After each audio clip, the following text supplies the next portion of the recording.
आज हम बात करेंगे उस एक रात की जिसने हजारों लोगों की आस्था को कुदरत की सबसे बड़ी कसौटी पर लाकर खड़ा कर दिया। ये कहानी है केदारनाथ की उस प्रलंकारी रात की जब अटूट विश्वास का सामना पानी के विनाशकारी कहर से हुआ।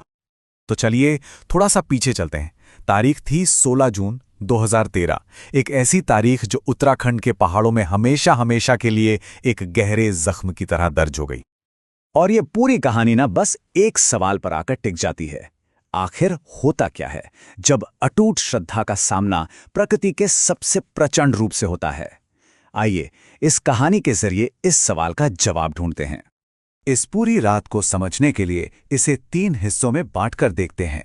पहला पड़ाव शाम के 6 बजे जब सब कुछ बिल्कुल शांत था।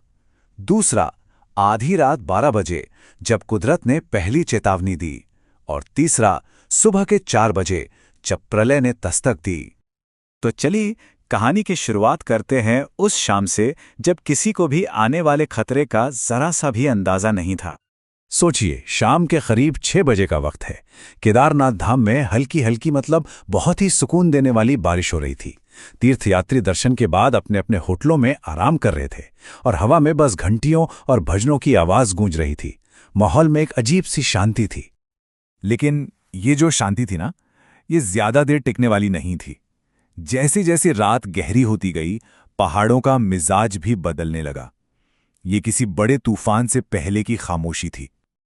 कुछ ही घंटों के अंदर वो जो हल्की फुहारें थीं, वो अब मूसलाधार बारिश बन चुकी थीं।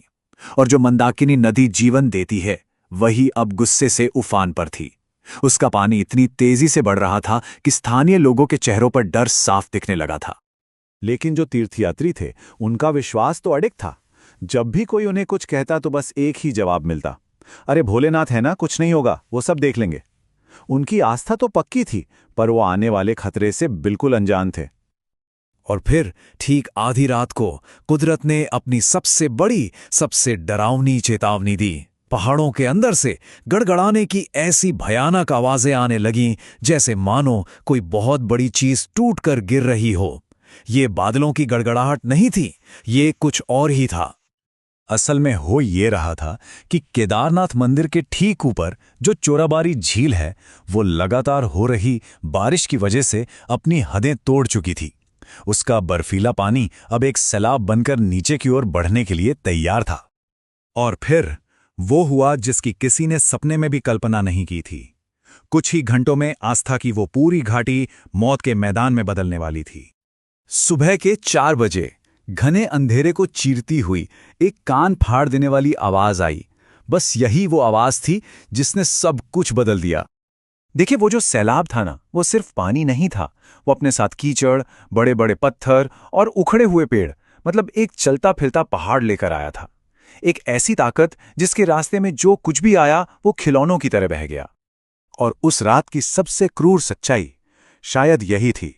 जिन लोगों की आंख उस भयानक आवाज से खुल गई और जो भाग सके वो बच गए, पर जो लोग गहरी नींद में सो रहे थे वो फिर कभी नहीं उठे। जिंदगी और मौत के बीच का फासला बस कुछ पलों का था। जब सुबह हुई और सूरज निकला तो उसने तबाही के साथ साथ एक ऐसा नज़ारा भी देखा जिस पर यकीन करना मुश्किल था। एक तरफ बेहिसाब त्रासदी थी तो दूसरी तरफ एक चमत्कार। हैरानी की बात यह थी कि जहां चारों तरफ सिर्फ और सिर्फ तबाही थी, सब कुछ मलबे का ढेर बन चुका था, वहीं केदारनाथ का वो हजारों साल पुराना मंदिर अपनी जगह पर वैसे का वैसा खड़ा था। उसे एक खरोंच तक नहीं आई थी।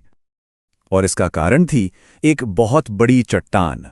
पानी के साथ बहकर आई एक विशाल चट्टान मंदिर के ठीक पीछे आकर ऐसी फंसी कि उसने पानी की धार को 2 हिस्सों में बांट दिया और मंदिर बच गया।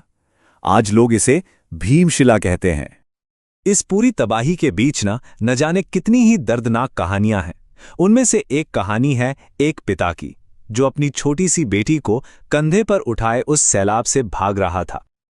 और जब उसे लगा कि अब वो नहीं बच पाएगा, तो उसने अपनी आखिरी ताकत लगाकर अपनी बच्ची को ऊपर एक सुरक्षित जगह की तरफ उछाल दिया। वो पिता तो लहरों में बह गया, पर उसकी बेटी बच गई। ये एक पिता का सबसे बड़ा बलिदान था। ये जो भयानक आपदा थी, इसने सिर्फ विनाश नहीं किया, इसने हमें कुछ बहुत जरूरी सबक भी सिखाए। ऐसे सबक जिन्हें हम कभी नहीं भूल सकते। पहला सबक तो ये कि प्रकृति की ताकत से बड़ा कुछ भी नहीं है। दूसरा, आस्था बहुत जरूरी है, पर अंधी आस्था वो हमें खतरे की ओर ले जा सकती है। और तीसरा, और शायद सबसे जरूरी सबक, कि जब कुदरत हमें चेतावनी देती है तो हमें उसे सुनना चाहिए। और आखिर में ये बात, कई लोग कहते हैं कि भोलेनाथ ने अपना घर तो बचा लिया, पर साथ में ये संदेश भी दे दिया कि आस्था अपनी जगह है, पर अपनी सुरक्षा की जिम्मेदारी वो हमें खुद उठानी होगी। तो हम इस पूरी कहानी को इसी एक सवाल पर खत्म करते हैं। केदारनाथ जैसी घटनाएं हमें बार बार याद दिलाती हैं कि प्रकृति हमसे बात कर रही है। सवाल बस इतना है